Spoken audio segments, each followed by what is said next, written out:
ইরানে ইসরায়েল ও যুক্তরাষ্ট্র ইস্যুতে আলোচনা করতে এই মুহূর্তে আমাদের সঙ্গে যোগ দিয়েছেন অধ্যাপক ফরিদুল আলম। অধ্যাপক ফরিদুল আলম, আপনাকে স্বাগত জানাচ্ছি ইন্ডিপেন্ডেন্ট টেলিভিশনে। আপনার কাছে শুরুতে একটু জানতে চাই যে এই মুহূর্তে ইরানের যে পরিস্থিতি এবং যুক্তরাষ্ট্র এবং ইসরায়েলের যে সমন্বিত হামলা, কোন দিকে মোড় নিচ্ছে এই যুদ্ধ, আপনার কাছে একটু বিশ্লেষণ জানতে চাই। ধন্যবাদ। পরিস্থিতি আজকে পর্যন্ত যা বোঝা যাচ্ছে, গত বছর যেমন 12 দিনের একটি যুদ্ধ হয়েছিল, আজকে কিন্তু সেই 12তম দিন অতিক্রান্ত হতে যাচ্ছে।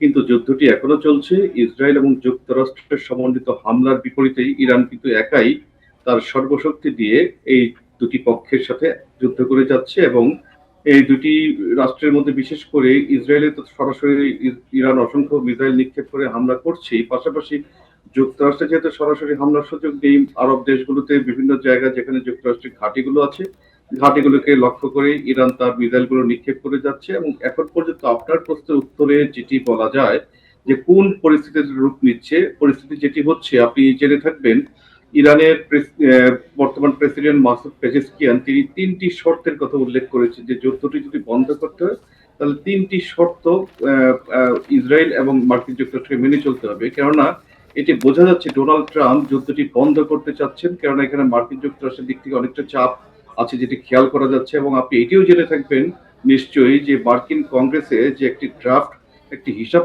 পেশ করা হয়েছে যে যুদ্ধে কত খরচ হয়েছে, সেখানে যে ধারণাটি পাওয়া যায় সেটি হচ্ছে প্রথম 6 দিনেই $11 বিলিয়ন বেশি খরচ হয়ে গেছে এবং সেটি কংগ্রেস থেকে অনুমোদন নিতে হবে এবং আরো সামনের দিনগুলোতে বাড়তি খরচের একটি বিষয় আছে যুদ্ধে। এবং ধারণা করা যাচ্ছে যে মার্কিন যুক্তরাষ্ট্রের সরকার কংগ্রেসের মাধ্যমে আরো $50 বিলিয়ন অতিরিক্ত খরচের একটি অনুমোদন নিতে চাচ্ছে, যেটিও হয়তো হবে না, ধারণা করতে তার চেয়ে অনেক বেশি খরচ হয়ে যাবে। তো এটি নিয়ে আবার মার্কিন যুক্তরাষ্ট্রের কংগ্রেসের কংগ্রেসম্যানদের মধ্যে ডেমোক্রেট এবং রিপাবলিক উভয় দলের মধ্যে একটু চাপ আছে, আইনগত বাধ্যবাধকতার বিষয়টি আছে এবং অনেকেই বলছেন যে ডোনাল্ড ট্রাম্প এই যুদ্ধটি যেটি শুরু করেছেন, এই যুদ্ধটি মার্কিন যুক্তরাষ্ট্রের রাষ্ট্রীয় আইন মেনে হয়নি। এখানে ওয়ার পাওয়ার্স অ্যাক্ট বলতে একটি কথা আছে কংগ্রেসের, সেটিকে তারা ভঙ্গ করছেন। সুতরাং সেদিক থেকে একটা নানাবিধ চাপের কারণে একটি বিষয় জানতে চাই যে ডোনাল্ড ট্রাম্প এক এক সময় এক এক ধরনের কথা বলছেন, অর্থাৎ তার কথা শুনে বোঝা যাচ্ছে না যে এই যুদ্ধ আসলে কতদিন দীর্ঘস্থায়ী হতে যাচ্ছে। কিন্তু যদি আমরা ইরানের প্রেসিডেন্টের কথায় আসি, তিনি কিন্তু একটু সমঝোতার ইঙ্গিত দিয়েছেন, কিন্তু 3টি শর্ত রেখেছেন, প্রধান 3টি শর্ত রেখেছেন। আপনি নিশ্চয়ই এই বিষয়ে অবগত। আপনার কাছে একটু জানতে চাই যে আসলে কতদিন স্থায়ী হতে পারে এই যুদ্ধ। না, আমি আপনাকে এই কথাটি কিছুক্ষণ আগে বলছিলাম যে 3টি শর্ত তিনি পেশ করেছেন। যেহেতু আমি এই আগের বক্তব্যে যেটি বলেছি যে ডোনাল্ড ট্রাম্প এক এক সময় এক এক কথা বললেও যেহেতু তিনি একটি চাপের মধ্যে আছেন, তিনি যুদ্ধটিকে শেষ করে আনতে চান, এরকম একটি ইঙ্গিত পাওয়া যাচ্ছে। ধারণা করি ইরানের পক্ষ থেকে 3টি শর্তের কথা বলা হয়েছে এবং ডোনাল্ড ট্রাম্প আপনি জেনে থাকবেন এটাও যে তিনি এখন বলছেন যে আমরা প্রাথমিকভাবে যুদ্ধে বিজয়ী হয়েছি, অর্থাৎ নিজেরা নিজেদেরকে বিজয়ী করে যুদ্ধ থেকে চলে যাওয়ার একটি উপলক্ষ তারা খোঁজ করছে। এবং সেইখানে ইরান বলে দিয়েছে তোমরা যদি চলেও যাও, মানে ইরানের পেজেশকিয়ানের যে মুখের ভাষা থেকে যেটি বোঝা যাচ্ছে যে তোমরা চলে গেলেও আমরা তোমাদেরকে সহজে ছাড়বো না, কেননা আমরা এতই ক্ষতিগ্রস্ত হয়েছি যে এই ক্ষতি আমাদের নানাভাবে পুষিয়ে নিতে হবে। এবং আপনি জানেন যে ইরানের সাথে কিন্তু ইরানের যে প্রক্সি গুলো আছে, হুতি, হিজবুল্লাহ, তারাও যুদ্ধ করছে এবং একবার রীতিমতো ইসরায়েলকে কিন্তু অতিষ্ঠ করে ছাড়ছে। ইসরায়েল কিন্তু সাংঘাতিক রকম একটা ভীতির মধ্যে আছে এবং মার্কিন যুক্তরাষ্ট্র যাতে সেই যুদ্ধ তাদের গোলাবারুদের মজুত সীমিত হয়ে আসছে, অর্থের যে অপচয় সেটি একটি বিষয়, জ্বালানি বাজার একটি বড় ধরনের অস্থিরতা সবকিছু মিলিয়ে এখন পেজেশকিয়ান যে 3টি শর্তের কথা বলেছেন, সেই 3টি শর্ত মার্কিন যুক্তরাষ্ট্র যদি মেনে চলে তাহলে সেই ক্ষেত্রে কিন্তু যুদ্ধটি কোনোভাবেই তাদের বিজয়ী হওয়ার কথা বলছে না। কারণ 3টি শর্তের প্রথম কথাটি হচ্ছে যে ইরানের সার্বভৌম অধিকার সেটিকে স্বীকৃতি দিতে হবে। দ্বিতীয় ডক্টর কথাটি ফরিদুল আলম, হচ্ছে আপনার কাছে আরেকটি বিষয় জানতে চাই যে ইসরায়েল একই সাথে গাজায় আমরা দেখেছি যে নির্বিচারে গণহত্যা চালিয়েছে, ইরানে হামলা চালাচ্ছে, সেই সাথে ইরানের ইস্যুতে হিজবুল্লাহর কে ধরে লেবাননেও এক ধরনের হামলা চলছে এবং সেই হামলা আমরা দেখেছি যে 650-র মতো মানুষ এরই মধ্যে নিহত হয়েছেন। এই মুহূর্তের ইসরায়েলকে সবচেয়ে বেশি আগ্রাসী মনে হচ্ছে কিনা? না, ইসরায়েল তো বরাবরই আগ্রহী, এই মুহূর্তে সবচেয়ে বড় বেশি আগ্রহী এবং একমাত্র মার্কিন যুক্তরাষ্ট্র ইসরায়েল সম্মিলিতভাবে তো যুদ্ধ করছে। একমাত্র পারমাণবিক অস্ত্র ব্যবহার ছাড়া তাদের অন্য যে শক্তি আছে সেই শক্তি সর্বোচ্চ মাত্রায় ব্যবহার করে তারা ইরানের বিরুদ্ধে বিজয়ী হতে চাইছে। এই বিষয়ে কোনো সন্দেহের অবকাশ নেই, কারণ আপনি জানেন যে ইরানের বিরুদ্ধে একটা নির্দিষ্ট বিষয় নিয়ে, নির্দিষ্ট দাবি নিয়ে তারা যুদ্ধ করেছে, যে ইরান চুক্তিতে যেতে চাচ্ছে না, এবং সেই যুদ্ধে মূলত আমরা যেটা জানি মার্কিন যুক্তরাষ্ট্র ইসরায়েলের পক্ষ নিয়েই ইসরায়েলের জন্য একটু সার্ভ করেছে। কিন্তু আমরা দেখলাম যে এই যুদ্ধ করতে গিয়ে একদিকে ইয়েমেন আর একদিকে লেবাননের মতো জায়গায় তারা স্ট্রাইক করছে, এবং তাই ইরানের সমস্ত শক্তিকে তারা তারা নষ্ট করে দিতে চাচ্ছে। অন্যদিকে ইরানও কিন্তু আত্মরক্ষার প্রয়োজনে তাদের হিজবুল্লাহর সাথে নিয়ে ইসরায়েল এবং মার্কিন যুক্তরাষ্ট্রে আঘাত করে আসছে। সুতরাং সব দিক দিয়ে বোঝা যায় যে ডোনাল্ড ট্রাম্প যে কথাটি বলছিলাম, তিনি যে বলেনও যে যুদ্ধে আমরা বিজয়ী হয়েছি, চলো শেষ হয়ে গেল, তাহলে এই যে এত কিছু ঘটে গেল, এত কিছু যে অনিষ্পন্ন অবস্থায় রয়ে গেল, সেগুলো কি হবে? সুতরাং যেটি বোঝা যাচ্ছে যে যুদ্ধটি ট্রাম্প যদি দ্রুত শেষ করতেও চান, এখানে অনেকগুলো বিষয়ের মীমাংসার বিষয় রয়ে গেছে। যুদ্ধ মানে হচ্ছে কিছু মীমাংসা করা।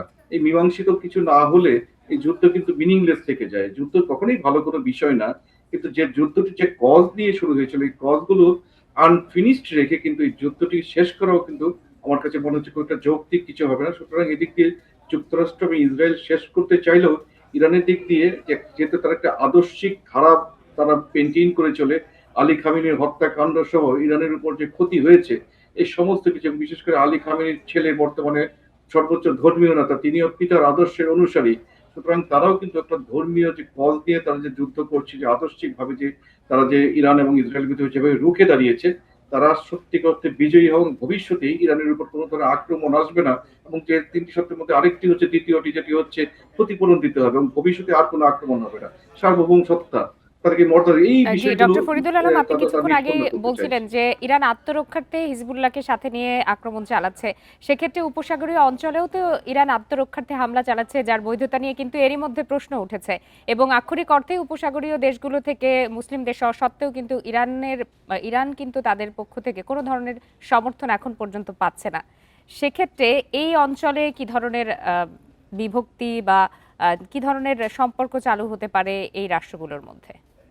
এটি আপনি খুব চমৎকার একটি প্রশ্ন করেছেন, যে ইরান উপসাগরীয় বিভিন্ন দেশগুলোর উপরে হামলা চালাচ্ছে, এবং সেইখান থেকে এই হামলা নিয়ে নানান ধরনের প্রশ্ন আসছে, এই হামলাটি চালাতে পারে কিনা, এটার বৈধতা নিয়ে। আপনি দেখেন, ইরান যদি হামলা চালাতে না পারে, তাহলে ইরানের উপর কি ইসরায়েল এবং মার্কিন যুক্তরাষ্ট্রের কোনো যুক্তিতে হামলা চালাতে পারে?